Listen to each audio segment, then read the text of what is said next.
বন্ধুরা আমার, প্রতারক চক্রের হাত থেকে বাঁচতে হলে আমি এখন যেসব নম্বর মুখে পড়ে শোনাবো এই সব নম্বর ব্যতীত অন্য কোনো নম্বরে আমাদের কোনো প্রোডাক্ট অর্ডার করবেন না। 01825554466, 01825554455, 01788746430, 09647450450। আসসালামু আলাইকুম ওয়া রাহমাতুল্লাহি ওয়া বারাকাতুহু। বিসমিল্লাহির রহমানির রহিম।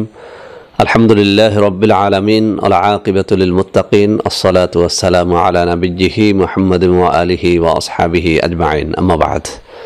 সম্মানিত দিনদার ভাই বোনেরা, আজ আমি আপনাদের জন্য অত্যন্ত চমৎকার একটা দোয়া নিয়ে হাজির হয়েছি। বন্ধুরা আমার, নারী পুরুষ, তরুণ তরুণী, যুবক বৃদ্ধ বৃদ্ধা নির্বিশেষে সব মানুষেরই কম বেশি পায়ে ঝিঝি ধরা রোগটা হয়ে থাকে। বন্ধুরা আমার, এটা কিন্তু স্থায়ী কোনো রোগ নয়। কারো কারো ক্ষেত্রে একটুখানি বেশি দেখা যায়, তবে এটা কম বেশি কিন্তু সবারই হয়ে থাকে। একটানা কোনো জায়গায় যদি আপনি দীর্ঘ সময় ধরে বসে থাকেন, সেটা আসন করে বসা হতে পারে, হেলান দিয়ে বসা হতে পারে, অনেক সময় কিন্তু আমাদের পা ঝিঝি ধরে যায়। তো বন্ধুরা আমার, এই পায়ে ঝিঝি ধরলে আমাদের সবারই কিন্তু খুব রকমের অস্বস্তি হয়, কিন্তু করার কিছু থাকে না। যতক্ষণ না ঝিঝি ধরাটা না ছাড়ে ততক্ষণ পর্যন্ত কিন্তু সেই অস্বস্তি নিয়ে সেখানে বসে থাকতে হয়। হঠাৎ জরুরি প্রয়োজনে উঠতে হলেও তখন কিন্তু খুঁড়িয়ে খুঁড়িয়ে হাঁটতে হয়, কেননা যতক্ষণ পর্যন্ত না পায়ের ঝিঝি ধরাটা না ছাড়ে ততক্ষণ পর্যন্ত কিন্তু ক্লিয়ারলি হাঁটা যায় না। তো বন্ধুরা আমার বেশ কিছু ভাই ও বোন অনেক দিন পর্যন্ত একটা রিকোয়েস্ট করছিলেন যে স্যার, কিভাবে পায়ের ঝিঝি ধরা রোগ থেকে আমরা বাঁচবো। তো বন্ধুরা আমার, আসলে আমি এটা খুঁজতেছিলাম যে এটার চিকিৎসাটা কী দিব। আসলে অনেক বিষয় কিন্তু আমাদের জানা থাকে না, এটা স্বীকার করার মধ্যে কোনো লজ্জা নেই।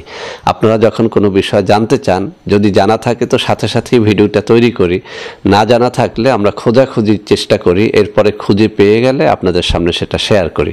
তো বন্ধুরা আজ আমার এই যে ডান হাতে থাকা কিতাব শিফাউল মুমিনিন, এই কিতাবের 825 নম্বর পৃষ্ঠার মধ্যে এরকম একটা তদবির পেয়ে গেলাম।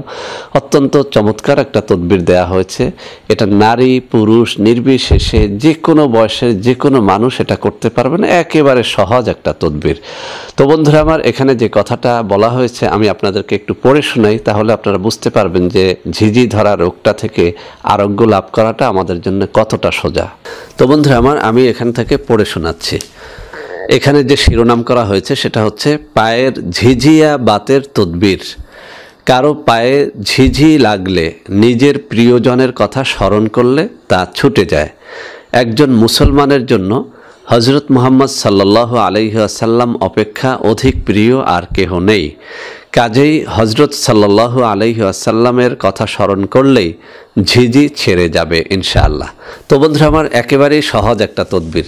এখানে বলা হয়েছে যে কারো পায়ে ঝিঝি ধরলে এই ঝিঝিটা ছেড়ে যায় কিন্তু যে কোনো প্রিয়জনের কথা স্মরণ করার সাথে সাথে। তো এখানে বলা হয়েছে যে একজন মুসলিমের জন্যে সবথেকে প্রিয় জন হচ্ছেন আল্লাহ রসুল সাল্লাল্লাহু আলাইহি ওয়াসাল্লাম। আমি বরং বলবো, আপনার পায়ে ঝিঝি ধরা রোগটা হলে বা যখনই পায়ে ঝিঝি ধরবে, আপনি সাথে সাথে আল্লাহ রসুল সাল্লাল্লাহু আলাইহি ওয়াসাল্লামের কথা স্মরণ করেন এবং একবার তার উপরে দরুদ শরীফ পাঠ করেন। আপনার 10টা নেকিও হয়ে গেল, আপনি আল্লাহর প্রিয় বান্দা হিসাবে পরিগণিত হয়ে গেলেন, সেই সাথে আপনার ঝিঝি ধরা রোগটা থেকেও আপনি আরোগ্য লাভ করতে পারলেন।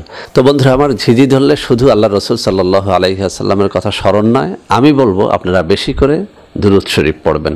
কমপক্ষে 3 বার দুরূদ শরীফ পড়েন, তার কথা স্মরণেও আসলো আর আপনার কিছু নেকিও হলো, আপনার রোগটা ভালোও হলো।